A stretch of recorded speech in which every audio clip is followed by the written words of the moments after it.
तो गांधी और अंबेडकर जिनकी आप बात करते हैं वो दोनों खुद काउ प्रोटेक्शन की बात करते थे, तो क्या गांधी और अंबेडकर काउ यूरिन बेल्ट के लोग थे? क्या वो गौमूत्र पीने वाले लोग थे, गोबर खाने वाले लोग थे जो आप बोलते हैं? अगर इनकी औकात है सेंथिल कुमार की तो क्रिटिसाइज करें, बोले कि तिरुपति देवस्थानम बोर्ड वाले जो ये काउ यूरिन बेल्ट के लोग हैं।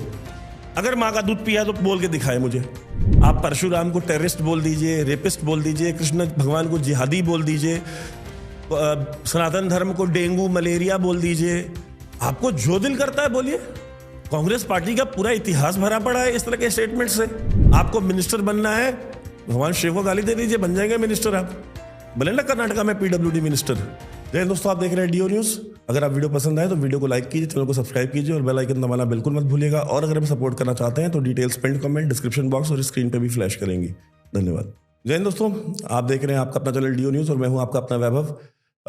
वीडियो तो हमें हाल ही में हुए इलेक्शन रिजल्ट्स पे करनी थी, लेकिन मैं कोई ज्ञान देना आपको नहीं चाहता। सारे ज्ञानी आप 4-5 दिन से टीवी स्क्रीन पे बैठे हुए हैं, आप उनको देख रहे होंगे। एक स्टेटमेंट आया है और मैं अपने आप को इस पे बात करने से नहीं रोक सकता। सेंथिल कुमार डीएमके के लीडर हैं, वही डीएमके उदयनिधि स्टालिन वाला, जिनके सनातन के समूल नाश की जब उन्होंने बात की थी तो हम वो पहला चैनल थे जिसने वो मुद्दा उठाया था और आप लोगों ने देखा था, आप लोगों ने काफ़ी पसंद किया था। और उन्हीं की पार्टी के एक member of parliament Senthil Kumar ने कल लोकसभा के पटल पे खड़े होकर के एक फिर से एक बहुत आपत्तिजनक बयान दिया है और फिर से उन्होंने हिंदुइज्म को टारगेट किया है। और उन्होंने ये कहा कि साउथ इंडिया जो है, बीजेपी कभी साउथ इंडिया में नहीं आ सकती। ये नॉर्थ इंडिया में जो ये काउ यूरिन बेल्ट है, उन्होंने नॉर्थ इंडिया को काउ यूरिन बेल्ट बोला कि ये काउ यूरिन बेल्ट है, ये यहीं पे चुनाव लड़ सकते हैं, यहीं जीत सकते हैं, साउथ इंडिया नहीं आ सकते। पहली बात तो ये स्टेटमेंट गलत है कि बीजेपी साउथ इंडिया नहीं जा सकती या साउथ इंडिया में इलेक्शन नहीं लड़ सकती या जीत नहीं सकती। वो भी मैं आपको बताऊंगा कि ये किस तरह से, कितने, एक नहीं दो नहीं कई लेवल पे गलत है।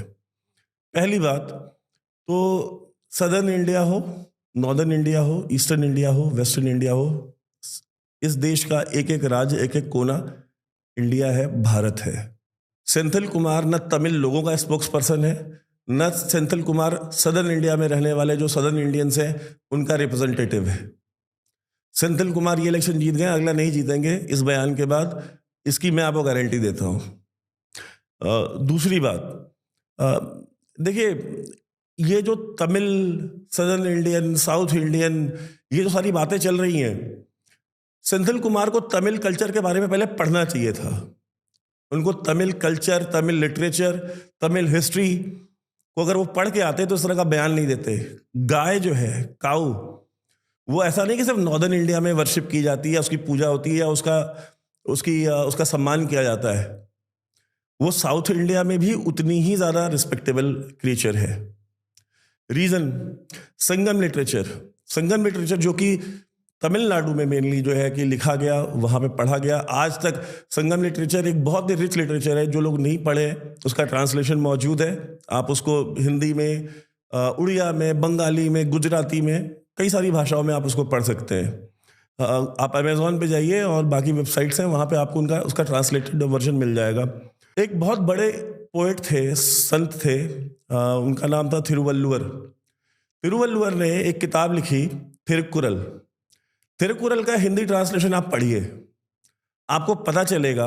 और सेंथिल कुमार से मैं कहूँगा कि उसका तमिल वर्जन ही पढ़ लें जो ओरिजिनल है, उनको पता चलेगा कि गाय की क्या वैल्यू है तमिल कल्चर में, उसको कितना सम्मान दिया जाता है, उसको कितना हाईली रिगार्ड किया जाता है। सेंथिल कुमार जब ये बोलते हैं कि ये काउ यूरिन बेल्ट है नॉर्थ इंडिया, जिन्होंने भाजपा को वोट दिया है, कर्नाटक में तो अभी तक बीजेपी की गवर्नमेंट थी। कांग्रेस तो अभी 4 महीने पहले जीती है वहाँ चुनाव। कांग्रेस की गवर्नमेंट तो अभी 4-6 महीने पहले आई है। 5 साल से 10 साल से तो वहाँ पे बीजेपी की गवर्नमेंट थी। तो क्या वो जो कर्नाटक के रहने वाले लोग हैं, क्या वो काउ यूरिन बेल्ट के लोग हैं? कर्नाटक के लोग जो सदर्न इंडिया के लोग नहीं है? सबसे ज्यादा member of parliament south India से अगर आते हैं किसी एक इंडिविजुअल पार्टी के, तो वो बीजेपी के आते हैं। बीजेपी के सबसे ज्यादा मेंबर ऑफ पार्लियामेंट है सदर्न इंडिया में। तो क्या वो सारे के साथ उनके जो वोटर्स हैं, उनको जिन्होंने इलेक्ट किया है, जो वो सारे क्या काउ यूरिन बेल्ट के लोग हैं? वो साउथ इंडियन नहीं है। तीसरी बात, तेलंगाना में अभी चुनाव हुआ है। तेलंगाना में इन्हीं राज्यों के साथ राजस्थान, छत्तीसगढ़, मध्य प्रदेश, मिजोरम के साथ चुनाव हुआ है, जिसमें कांग्रेस जीती है। तो वहां पे जो चुनाव हुआ है, उस चुनाव में पिछले इलेक्शन में 2018 में बीजेपी को 7% वोट मिले थे। इस बार बीजेपी को 14% वोट मिले। बीजेपी का वोट शेयर दुगना हुआ है। तो क्या ये जो 14% जिन्होंने वोट दिया, क्या वो काउयूरिन बेल्ट के लोग हैं तेलंगाना के? उसी तेलंगाना में बीजेपी के कैंडिडेट कट्टीपल्ली वेंकट रमन्ना रेड्डी ने कामारेड्डी सीट से कांग्रेस के अपकमिंग चीफ मिनिस्टर, जो अब चीफ मिनिस्टर बनने वाले हैं, और प्लस केसीआर जो कि सिटिंग चीफ मिनिस्टर थे बीआरएस के, तेलंगाना के सिटिंग चीफ मिनिस्टर को और कांग्रेस के आने वाले चीफ मिनिस्टर को, इन दोनों को कामारेड्डी सीट से हराया। तो क्या वेंकट रमन्ना रेड्डी जो है वो, उसके जो वोटर हैं वो सारे के सारे वो काउयूरिन बेल्ट के लोग हैं? कामारेड्डी के लोग क्या कश्मीर में रहते हैं? कामारेड्डी के लोग क्या दिल्ली में रहते हैं या बनारस में रहते हैं? ये किस तरह की वाहियात बातें हैं। और देखिए, ये जो ट्रेंड है, ये ट्रेंड चल क्यों रहा है? ये ट्रेंड इसलिए चल रहा है क्योंकि ये जितने भी लोग हैं, they are getting away with it. ये बोल रहे हैं, बोल के निकल जा रहे हैं, कोई कॉन्सिक्वेंसेज नहीं है इनके लिए। उदयनिधि स्टालिन बोलता है कि सनातन धर्म का समूल नाश होना चाहिए। उसको बयान दिए हुए 3 महीने हो गए, 3 महीने हो गए, और आज तक इस देश के सुप्रीम कोर्ट ने एक बार भी ये जहमत नहीं उठाई कि उदयनिधि स्टालिन को के खिलाफ केस रजिस्टर करने के लिए राज्य सरकार को जो है निर्देशित किया जाए, क्योंकि वो खुद सुप्रीम कोर्ट के ऑर्डर के विरोध में है। उसके खिलाफ उसने स्टेटमेंट दी है। ये सुप्रीम कोर्ट का ऑर्डर है कि किसी भी धर्म के खिलाफ अगर कोई भी प्रोवोकेटिव स्टेटमेंट दी जाती है तो राज्य सरकार के ऊपर ये रिस्पॉन्सिबिलिटी, ये जिम्मेदारी है कि वो उस व्यक्ति के खिलाफ केस रजिस्टर करे। क्या आज तक इस देश के सुप्रीम कोर्ट ने तमिलनाडु के जो चीफ मिनिस्टर है स्टालिन, उदयनिधि का बाप जो है, उसको कभी नोटिस इशू करके बोला क्या तुमने इसके खिलाफ केस क्यों नहीं रजिस्टर किया? 3 महीने हो गए इसको ये स्टेटमेंट दिए हुए। ये पूरे धर्म के समूल नाश की बात कर रहा है, उनके जेनोसाइड की बात कर रहा है। नुपुर शर्मा को तो उन्होंने पूरे के पूरे बवाल के लिए जो जिम्मेदार सुप्रीम कोर्ट में बुला करके उसको जिम्मेदार बता दिया कि ये जो सारे दंगे हो रहे हैं इस देश में, ये तुम्हारी वजह से हो रहे हैं। ये जो लोग मारे जा रहे हैं, जो लोग दंगे कर रहे हैं, तुम्हारी वजह से हो रहे हैं। तुमने पूरे देश में आग लगा रखी है। जस्टिस सूर्यकांत ने यह बात कही थी। जस्टिस सूर्यकांत उदयनिधि को कब बुलाएंगे कोर्ट में? हिंदू इतना इजी टारगेट है, आप जो बोलना है बोलिए, बोल के निकल जाइए, there will be no consequences. इसलिए बोलते हैं आप सनातन धर्म को डेंगू, मलेरिया जैसी जानलेवा बीमारियों से कंपेयर कर दीजिए, कोई बात नहीं। सुप्रीम कोर्ट को कोई फर्क नहीं पड़ता, इस देश की अदालतों को कोई फर्क नहीं पड़ता, इस देश का जो सो कॉल्ड जो इंटेलेक्चुअल क्लास है उसको कोई फर्क नहीं पड़ता है। इंडियन पीनल कोड की धारा है 295A, 295A। इसके खिलाफ अगर उदयनिधि के ऊपर अगर केस रजिस्टर किया गया होता, उसके ऊपर दफा 295A लगाई गई होती इंडियन पीनल कोड की, तो सेंथिल कुमार ने आज ये स्टेटमेंट न दिया होता जो उसने लोकसभा के पटल पे दिया है। और आपको गाय से इतनी, सबसे बड़ी बात यह है कि ये सारे के सारे अंबेडकरवादी हैं, खुद को अंबेडकरवादी कहते हैं कि हम तो अंबेडकर का संविधान मानते हैं, हम तो बाकी कुछ नहीं मानते। अंबेडकर ने तो इसी संविधान में आर्टिकल 48 भी डाला, और आर्टिकल 48 में काऊ प्रोटेक्शन का क्लॉज डाला कि गाय को बचाया जाए, उसका स्लॉटर ना हो, उसको मारा ना जाए। ये खुद को गांधीयन बोलते हैं, कहते हैं ये गांधी का देश है। गांधी जो है, गांधी खुद काऊ प्रोटेक्शन की बात करते थे, उनकी कोर आइडियोलॉजी में काऊ प्रोटेक्शन था। तो गांधी और अंबेडकर जिनकी आप बात करते हैं, वो दोनों खुद काऊ प्रोटेक्शन की बात करते थे। तो क्या गांधी और अंबेडकर काऊ यूरिन बेल्ट के लोग थे? क्या वो गौमूत्र पीने वाले लोग थे, गोबर खाने वाले लोग थे जो आप बोलते हैं? ये क्लियर करें स्टैंड। समाजवादी पार्टी का नेता वो स्वामी प्रसाद मौर्य है, कभी वो खड़ा हो जाएगा, वो कहता है कि रामचरितमानस जो है ये उसमें आतंकी दोहे हैं, ये महिला विरोधी है, ये उत्पीड़न करना सिखाती है, दलित विरोधी। न तुमने रामचरितमानस पढ़ा, न तुमने महाभारत पढ़ी, न तुमने गीता पढ़ी, न तुमने वेद पढ़े, और बड़े तुम आए धर्माचार्य, तुम बता रहे हो किसमें क्या लिखा है। सेंथिल कुमार जैसे लोग जिन्होंने खुद का तमिल लिटरेचर नहीं पढ़ा, जिसने तिरुवल्लुवर को नहीं पढ़ा, वो दूसरों को काऊ बेल्ट बोल रहा है, काऊ यूरिन बेल्ट बोल रहा है। तिरुपति देवस्थानम बोर्ड 2 गौमूत्र के ब्रांड जो है अपनी ऑफिशियल वेबसाइट पे बेचते हैं, नंदिनी और भूमि। अगर इनकी औकात है सेंथिल कुमार की तो क्रिटिसाइज करे, बोले कि तिरुपति देवस्थानम बोर्ड वाले जो ये काऊ यूरिन बेल्ट के लोग हैं। उदयनिधि स्टालिन बोले स्टालिन बोले प्रेस कॉन्फ्रेंस करके कि तिरुपति देवस्थानम बोर्ड वाले काऊ यूरिन बेल्ट के लोग हैं। अगर माँ का दूध पिया तो बोल के दिखाए मुझे। नहीं बोलेंगे। क्या सिर्फ तमिलनाडु साउथ इंडिया है? और तमिलनाडु में भी तुमको लग पता जाएगा, अगले इलेक्शन आ रहे हैं, अगला इलेक्शन आ रहा है, तुमको लग पता जाएगा कि तमिलनाडु में लोग वोट किसको देते हैं। ये जो दिमाग खराब हुआ है, ये जो चर्चों को खुश करने के चक्कर में तुम लोगों ने एक जो नया एक बिजनेस शुरू किया हुआ है कि हिंदुइज्म को गाली दो।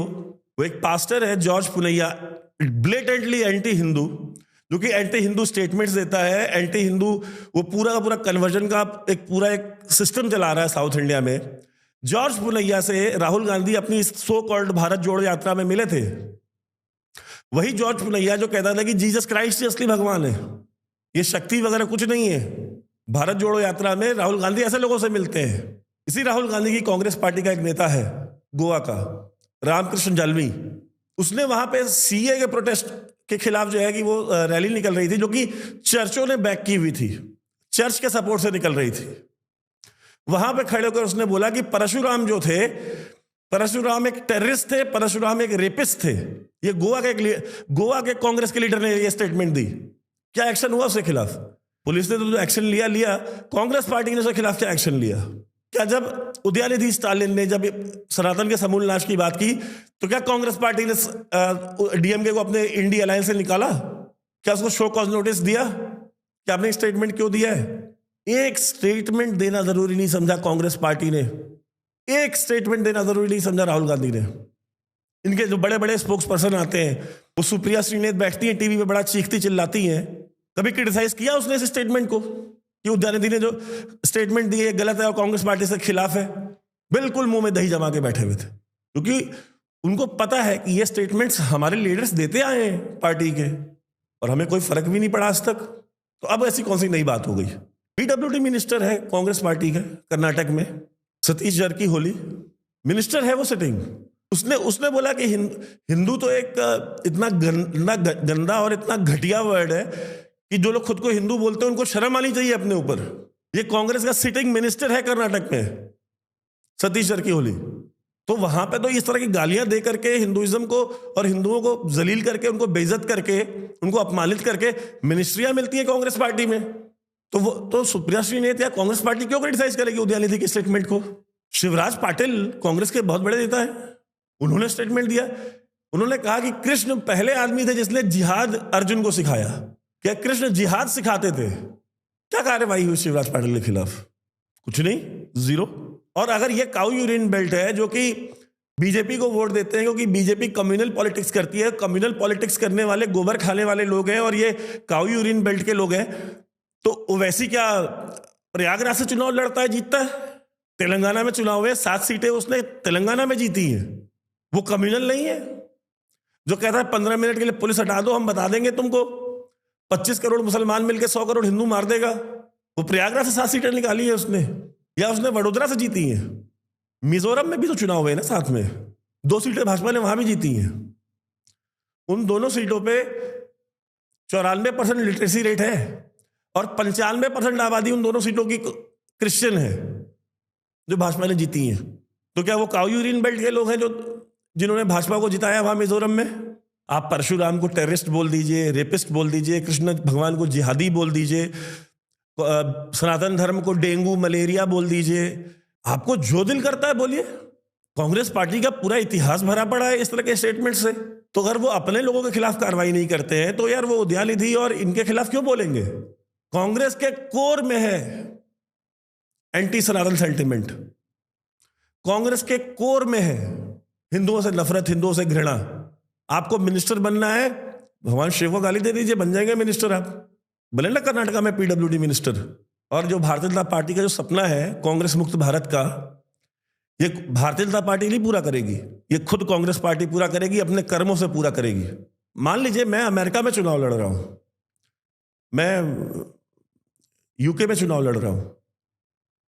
यूके और अमेरिका जो है वो दोनों के दोनों जो है क्रिश्चियन बहुल देश है। तो मैं अगर रिपब्लिकन या डेमोक्रेट कैंडिडेट हूं या लेबर या कंजर्वेटिव पार्टी का कैंडिडेट हूं, तो क्या मैं यूके या अमेरिका में खड़ा होकर कह सकता हूं कि मैं क्रिश्चियनिटी के समूल नाश तक चैन से नहीं बैठूंगा? क्या मुझे वहां लोग वोट देंगे? क्या मैं सोच भी सकता हूं?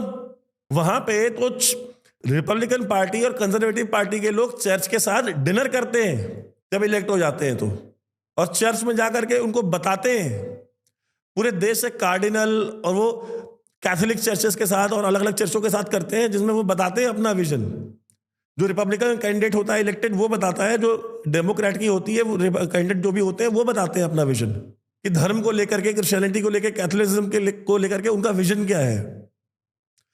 और ये दोनों वो देश हैं जो so called mother of democracies हैं दुनिया में। डेमोक्रेसी के सबसे बड़े ठेकेदार दुनिया में ये दो देश हैं। वहां पे आप नहीं कर सकते ये काम, यहां कर सकते हैं। ये सो कॉल्ड इंडिया अलायंस के लोग हैं, इन्होंने इस देश को प्योर बनाना रिपब्लिक बनाने की ठान रखी है, और सुप्रीम कोर्ट सत्तू पी के सो रहा है। नुपुर शर्मा उनको दिखाई देती है, हिंदू उनको दिखाई देता है। दही हांडी की ऊंचाई कितनी होनी चाहिए इसकी चिंता इनको होती है। सेंथिल कुमार का स्टेटमेंट, उदयनिधि स्टालिन का स्टेटमेंट, शिवराज पाटिल का स्टेटमेंट, जॉर्ज पुनैया का स्टेटमेंट, सतीश जरकीहोली का स्टेटमेंट, इनका स्टेटमेंट इनको नहीं दिखाई देता। तब सत्तू पी के सो रहे होते हैं। क्या तमाशा है इस देश में। उसके बाद कंप्लेन करते हैं कि सुप्रीम कोर्ट की जो है कि अवमानना हो रही है। आपकी अवमानना उदयनिधि स्टालिन कर रहा है, आपकी अवमानना तमिलनाडु की सरकार कर रही है, आपकी अवमानना सेंथिल कुमार कर रहा है, जो आपके दिए हुए ऑर्डर की खिलाफ वर्जी करके धर्म के खिलाफ लगातार बयान दे रहा है। उनकी पार्टी के लोग दे रहे हैं, कांग्रेस पार्टी के लोग देते आ रहे हैं। आपने आज तक नोटिस नहीं लिया, गलती आपकी है, आपकी अवमानना आप खुद कर रहे हैं, और आपने लाइसेंस दे रखा है कि आपकी अवमानना सिर्फ इंडिया अलायंस वाले कर सकते हैं। वो जितना दिल चाहे कर सकते हैं और कोई नहीं कर सकता। और अगर आप इस देश की 80% आबादी को न्याय नहीं दे सकते तो ताला मार दीजिए, ताला मार दीजिए सुप्रीम कोर्ट की बिल्डिंग पे। क्या हिंदू अपने धर्म को लेकर के मतलब सब गालियां सुनने के लिए पैदा हुआ है इस देश में? आप सबके बेसिक राइट्स, ह्यूमन राइट्स, सबके राइट्स की चिंता है आपको। हिंदुओं के राइट्स का क्या? सबकी भावनाएं बचाने के लिए आप आगे आ जाते हैं। हिंदुओं की भावना कौन बचाएगा? ये सेंथिल कुमार, उदयनिधि जैसे लोगों के गले में पट्टा कौन डालेगा? और उसके बाद आप कंप्लेन करते हैं कि आपको क्रिटिसाइज किया जाता है। पांडिचेरी भी उसी साउथ इंडिया में है, वहां भाजपा की सरकार है। क्या पांडिचेरी जो है वो गौमूत्र स्टेट है, गौमूत्र बेल्ट है? आप एक पॉलिटिकल पार्टी को वोट दे देते हैं तो आपको अपमानित किया जाएगा इस देश में। एक पॉलिटिकल पार्टी की सरकार बना दी जाएगी तो कोई भी खड़ा होकर के कुछ भी बोलेगा, वो धर्म के ऊपर हमलावर हो जाएगा, धार्मिक मान्यताओं के ऊपर हमलावर हो जाएगा। मैंने अपने पहले भी प्रोग्राम में कहा था, तमिलनाडु हो, केरल हो, किसी के बाप का नहीं है, हम सबका है। कश्मीर से लेकर कन्याकुमारी तक रहने वाले हर इंसान, हर सनातनी का है वो। ये कास्ट सेंसस का नया शिगुफा लेके आए थे। इनको ये लगता है कि अगर हम इस तरह का स्टेटमेंट देंगे हिंदू धर्म के ऊपर, सनातनियों के ऊपर, सनातन मान्यताओं के ऊपर अगर हम हमला करेंगे तो हमको ओबीसी वोट मिल जाएगा, हमको एससी वोट मिल जाएगा, हमको क्रिश्चियंस का वोट मिल जाएगा। ये सब आपकी गलत फहमियाँ हैं। नतीजा सामने है, जो रिजल्ट्स आए हैं। और जाते जाते सिर्फ इतना कहूँगा, जो ओबीसी पॉलिटिक्स करने वाले हैं, इस देश का जो प्रधानमंत्री है नरेंद्र मोदी, वो खुद ओबीसी है। मध्य प्रदेश का जो मुख्यमंत्री है शिवराज सिंह चौहान, वो खुद ओबीसी है। जो धर्म के ऊपर हमला करते हैं वो जरा जाके पता कर लें। जो कृष्ण भगवान को जिहादी बताते हैं, तो जाके जरा पता कर लें कि कृष्ण भगवान का पालन पोषण जिस घर में हुआ, जिस माँ ने उनको पाला पोसा, और जिस भाई को वो अपना दाऊ कहते थे, वो किस समाज से आते थे, जाके पता करें। जो रामचरितमानस के ऊपर हमले करते, जाके पता करें कि भगवान राम ने किसके जूठे बेर खाए थे, वो किस जाति से आती थी, पता करें जा करके। और मैं अपने सारे देखने वालों के सामने आज ये कह रहा हूं, आप सभी इंटरनेट पे जाइए, आपको बहुत आसानी से सेंथिल कुमार का एड्रेस मिल जाएगा। हर मेंबर ऑफ पार्लियामेंट का एड्रेस जो है वेबसाइट पे होता है लोकसभा की।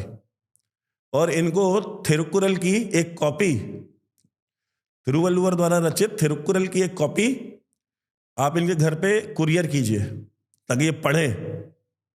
मैं खुद भी भेजूंगा और आपके साथ उसकी डिटेल भी साझा करूंगा, ताकि ये पहले तमिल कल्चर पढ़ सके, इनको पता चले कि तमिल कल्चर है क्या। और सेंथिल कुमार और उदयनिधि को तमिल कल्चर और तमिल जो मान्यताएं हैं, अब वो काउ यूरिन बेल्ट वाले ही बताएंगे, और हम आपको सिखाएंगे, और बहुत अच्छे से सिखाएंगे। टेंशन मत लीजिए बिल्कुल आप।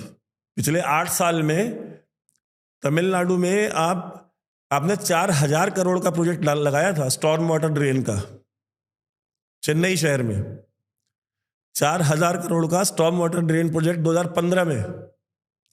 क्या बना उसका?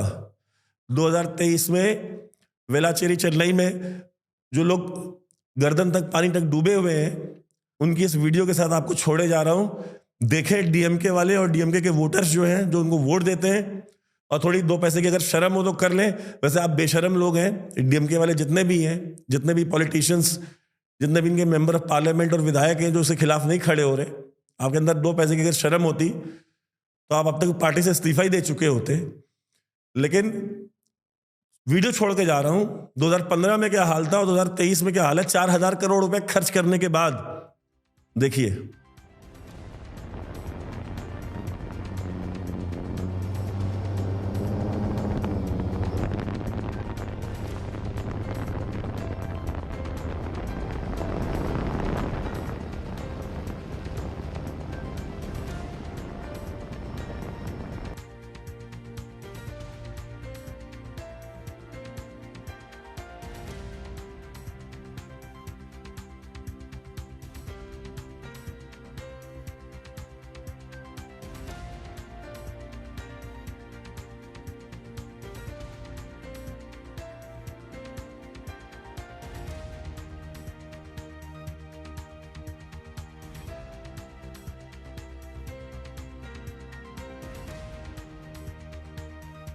ये है दूसरों को काउ यूरिन बेल्ट बोल करके मॉक करने वाले लोग। 4,000 करोड़ रुपए आम टैक्स पेयर के गरीब तमिलनाडु के लोगों के खा गए और दूसरों को ज्ञान दे रहे हैं।